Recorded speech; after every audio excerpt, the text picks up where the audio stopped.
Welcome to Sara digital education. मी सागर पाटील. आपण शिकतोय एक्सेल.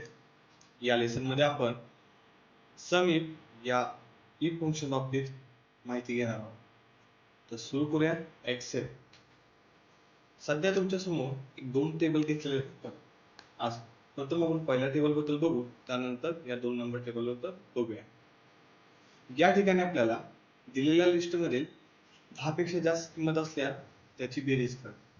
म्हणजे ही जी लिस्ट दिसते या लिस्ट मध्ये आपण जर 10 पेक्षा जास्त संख्या असेल तर त्याची ऑटो इथं आपल्याला एक बेरीज करून दाखवेल.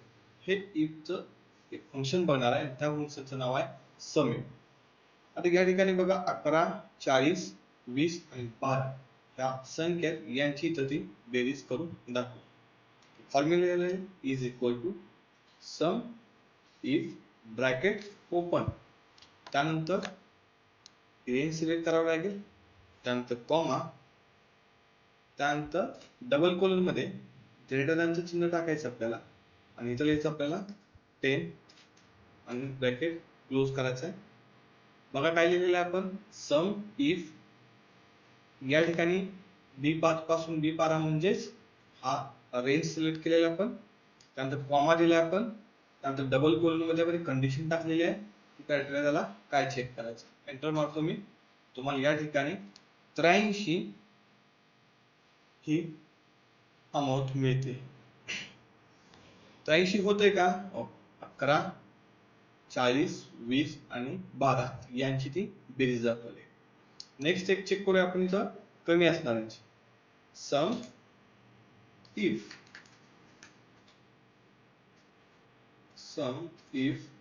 इज इक्वल टू चिन्ह टाकायचं राहिले आपलं, is equal to sum if bracket open, range select करूया, परत कॉमा, डबल कोलन मध्ये आपण कमी शिकूया आपण.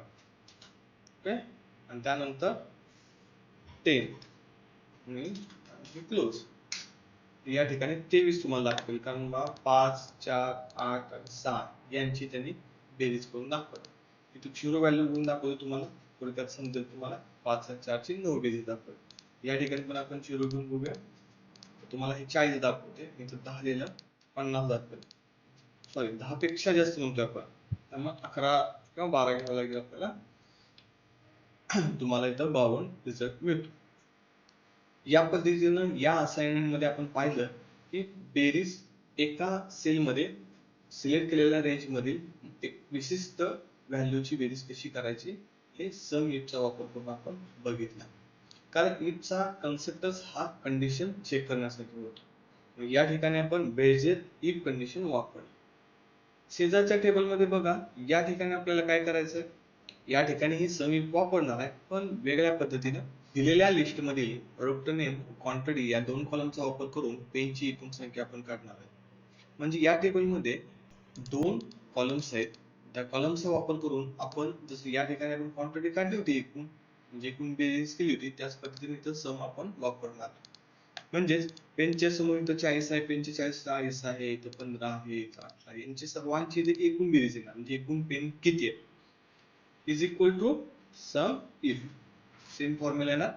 रेंज सिलेक्ट करायची पहिल्यांदा की ज्याची आपल्याला मोजायचं, आपण मोजणार आहोत पेन या संदर्भात लिहिलं.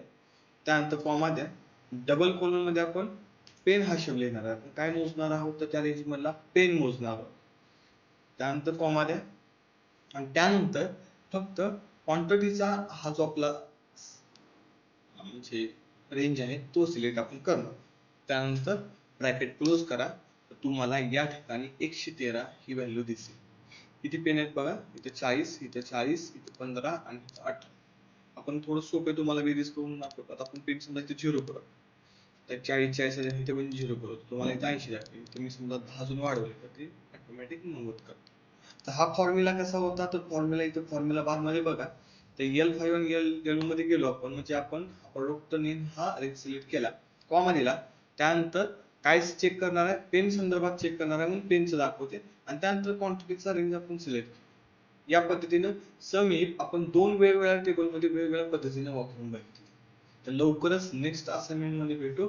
धन्यवाद.